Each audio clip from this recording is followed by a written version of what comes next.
Hello everyone and welcome to today's presentation. I'm excited to have you here. Today we'll be exploring Chapter 2, Java Applet, as part of our Advanced Programming series. This slide is our cover page, so I just want to give you a quick overview of what's to come. We'll be discussing the fundamentals of Java applets, how they work, and their role in advanced programming. So let's get started and dive into the world of Java applets together. Let's talk about the Java applet. Essentially, an applet is a special kind of program designed to be embedded directly within a web page. Its main purpose is to generate dynamic content, making web pages more interactive and engaging. When we say it runs inside the browser, we're emphasizing that the applet executes on the client side, meaning on the user's machine, rather than on a server. This allows for quicker responses and a more seamless user experience. By understanding applets, we see how Java enables us to create rich, interactive web applications that can enhance the overall user experience. Let's talk about some of the key advantages of applets. One major benefit is that they work on the client side, which means they process data locally on your machine. This results in less response time, making the experience faster and more efficient. Another important advantage is security. Since the code runs in a controlled environment, it helps protect your system from malicious activities. Additionally, applets are quite versatile. They can be executed by browsers across many platforms, including Linux, Windows, and Mac OS. This cross-platform compatibility is a big plus, ensuring that users on different systems can access the same applet seamlessly. However, it's also essential to understand the drawbacks. For instance, to run an applet, your browser needs to have a plugin installed. Without this plugin, the applet simply won't execute, which can sometimes be an inconvenience. So, while applets offer many benefits, they also come with some limitations that developers and users need to consider. Let's walk through the lifecycle of a Java applet. First, when a web page containing an applet loads, the browser invokes the init method. This is where the applet initializes its variables and sets up the user interface. Next, the start method is called, which begins the applet's execution. This is where the applet starts running, such as beginning animations or responding to user input. Then, the applet enters the running state, where it can be interacted with actively. If the user leaves the page or the applet needs to pause, the stop method is invoked, pausing any ongoing processes. Finally, when the applet is no longer needed or the browser is closed, the destroy method is called, which cleans up resources and performs necessary cleanup tasks. Understanding this life cycle helps us grasp how applets are managed from start to finish within a web environment. Now let's take a closer look at the lifecycle methods for an applet, starting with init. This method is actually the very first one to run when your applet starts. Its main job is to set up everything, and it only runs once during initialization. When the web browser creates the applet, it checks security settings first, and then it runs this init method to prepare the applet for use. Next, we have the start method. This one contains the core code of your applet and is responsible for starting it up. It runs immediately after init has finished. But here's something important to remember. Every time the browser is refreshed or the page is reloaded, start runs again. It also runs whenever the applet is maximized, restored, or when you switch from one tab to another within the browser. Understanding these methods is key, because they help us manage how our applet behaves throughout its lifecycle, ensuring a smooth user experience. Now let's continue and look at the stop and destroy methods, which are essential for managing the applet's lifecycle. The stop method is called whenever the applet needs to pause, like when you minimize the browser or switch to another tab. It's a way for the applet to know it should temporarily halt its activities. When you return to that page, the start method takes over and resumes the applet. This ensures a smooth user experience and efficient resource management. On the other hand, the destroy method is more final. It's invoked when the applet's work is completely done, like when you close that tab or the window. It essentially cleans up by removing the applet from memory. And an important point to remember is that once destroy is called, the applet cannot be restarted. This makes it clear that destroy is the last step in the applet's life cycle. Understanding these methods helps us see how applets manage their life cycle, ensuring they run efficiently and respond properly to user actions. Now let's continue with some important details about the paint method. This method belongs to the graphics class in Java, and it plays a crucial role when we want to draw shapes like circles, squares, trapeziums, and more within our applet. Think of paint as the drawing tool that allows us to render visual elements on the screen. It's executed after the start method, which means once the applet is initialized, paint takes over to handle the drawing. Additionally, you'll notice that paint also runs whenever the browser or applet window is resized. This ensures that our graphics are always updated and properly displayed, regardless of any changes in window size. Now, moving on to how we actually run these applets, there are two main methods. The first is by using an HTML file, which embeds the applet and allows it to run within a web browser. This is the most common approach for deploying applets on the web.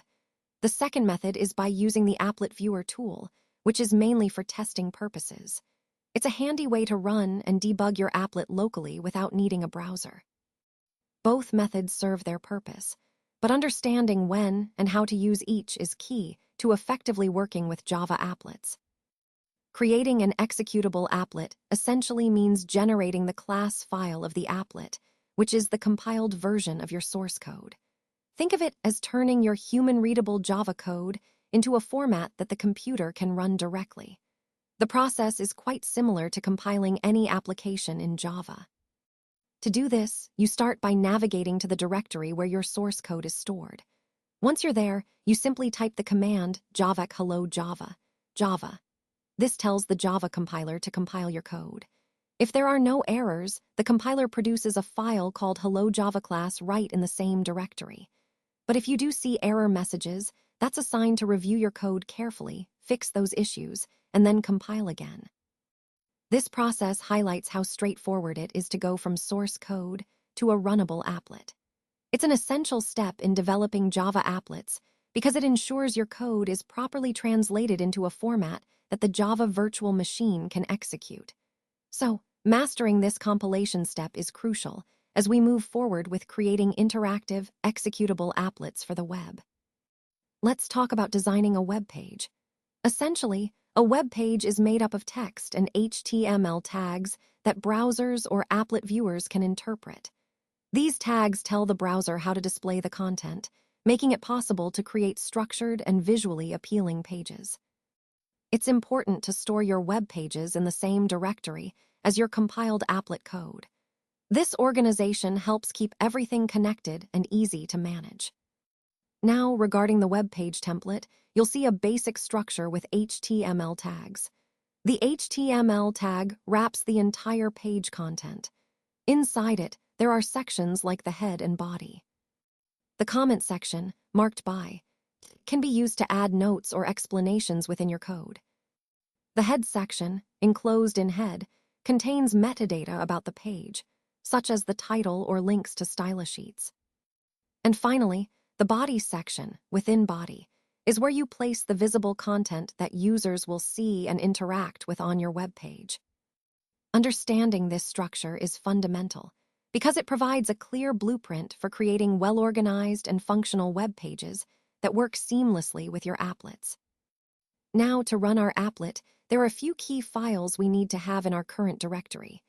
These are hello Java, hello Java class, and hello Java, HTML. Once we have these files ready, we have two main options for executing the applet. The first is using a Java-enabled web browser, like HotJava or Netscape. This allows us to view the entire web page that contains the applet, giving us a more complete browsing experience. The second option is using the Applet Viewer tool. This is a handy utility that lets us run the applet directly. However, it's important to note that Applet Viewer isn't a full web browser. When we run the applet using Applet Viewer, we'll only see the output of the applet itself, not the surrounding web page. To run the applet with Applet Viewer, we simply type Applet Viewer hello Java, HTML in our command line or terminal. This command launches the applet viewer and displays the applet output, making it a straightforward way to test and debug our applet during development. So, in summary, whether through a browser or Applet viewer, these tools help us visualize and test our applet effectively, each with its own way of presenting the content. Let's walk through a simple example of creating an applet using an HTML file. First, you need to create your applet, which involves writing the Java code and then compiling it. Once your applet is compiled successfully, the next step is to create an HTML file. In this HTML file, you'll embed the applet code so that it can be displayed in a web browser. After saving the HTML file, all that's left is to open or click on that file, and your applet will run.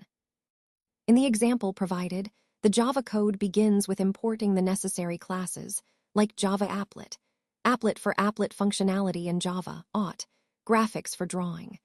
The class first extends applet, which means it inherits applet capabilities.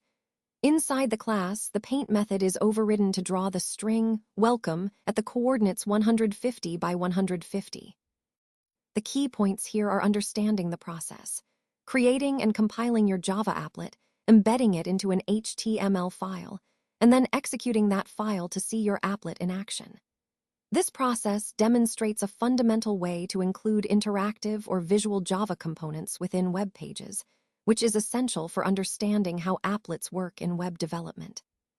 So, by following these steps, you connect the concepts of Java programming, applet creation, and web integration, which are core to mastering Java applet development. Let's take a closer look at the MyApplet HTML code. Here, we start with the basic HTML structure, opening with the HTML tag, followed by the body tag. Inside the body, you'll see the applet tag, which is key for embedding Java applets into a web page. The applet tag specifies the code attribute, pointing to the first class file, which is the compiled Java applet we want to run. It also sets the width and height to 300 pixels each, defining the size of the applet display area. After closing the applet tag, we close the body and HTML tags. This simple structure is fundamental for embedding Java applets within web pages, and understanding it helps you see how Java can interact with web content, connecting the applet to the overall theme of integrating Java with HTML. Let's take a closer look at how applets differ from applications. An application, which we often call a Java program, is run by a Java interpreter program. This means it executes directly on your computer, independently of a web browser. In contrast, an applet is also a Java program, but it runs inside a web browser that is Java-enabled. So instead of executing on its own, it depends on the browser environment to run. Now, it's important to understand that a Java application, sometimes simply called an application program, operates independently on the computer. It doesn't need a browser or any other program to run. It just executes on its own.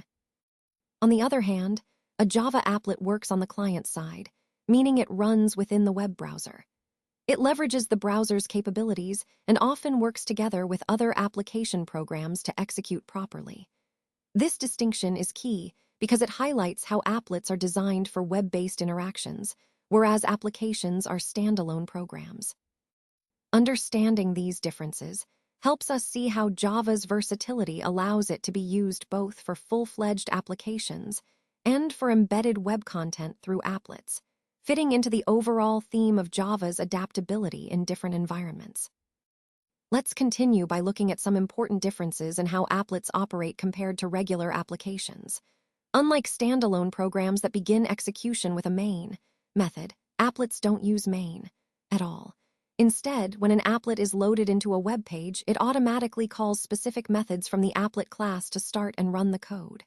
These methods include init, start, stop, and destroy. This automatic calling is key because it allows applets to function seamlessly within a web environment without requiring a main method like traditional applications. It's also important to recognize that applets can't run independently on their own. They need to be embedded inside a web page. This is done using a special HTML tag, which tells the browser to load and display the applet within the page. So, in summary, applets are designed to be embedded and run inside web pages, and they manage their execution through predefined methods rather than a main method, making them uniquely suited for web-based applications. Now, let's take a closer look at the differences between a Java application and a Java applet. First, when we talk about a Java application, we're referring to a program that runs independently on your computer. It's also called an application program, and it executes on its own without needing any external support. The key point here is that its execution begins with the main method, which is mandatory for Java applications. You need to have a Java runtime environment, or JRE, installed on your system for it to run, and it can perform various tasks like reading and writing files stored locally. On the other hand, a Java applet is different because it works on the client side, meaning it runs inside a web browser. It relies on another application, such as the browser itself, and makes use of APIs like web APIs to function. Unlike Java applications, applets do not require the main method. Instead, they initialize through methods like init. They don't need to be installed beforehand on a local machine. Instead, they load dynamically within the browser. Another important distinction is connectivity. Java applications can connect to other servers, allowing for more complex interactions and data exchanges.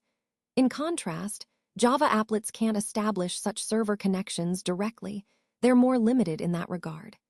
Plus, Java applications can access files and data on the local system easily, which makes them versatile for many tasks. Java applets, however, cannot access local files or data due to security restrictions, which leads us to the final point about security. Typically, Java applications are considered quite trusted and pose fewer security concerns. Meanwhile, Java applets are less reliable in terms of security, so they need to be handled carefully to ensure safety when running within browsers. So, in summary, while both are Java-based, they serve different purposes and have different requirements and security considerations, which is crucial to understand when choosing the right approach for your projects. So, when should we consider using applets? Well, first off, whenever we need something dynamic to be included in the display of a web page. That means if we want the content to change or interact with the user in real time, applets are a good choice. Next, if we require some sort of flash output, like animations or visual effects, that can really enhance the user experience, applets can handle that smoothly. And finally, if we want to create a program and make it available on the internet so that others can run it on their computers, applets provide an easy way to do that without requiring complex installations. Overall, applets are useful whenever we want interactive, visually appealing, or executable content directly within a web page, making our web applications more engaging and functional.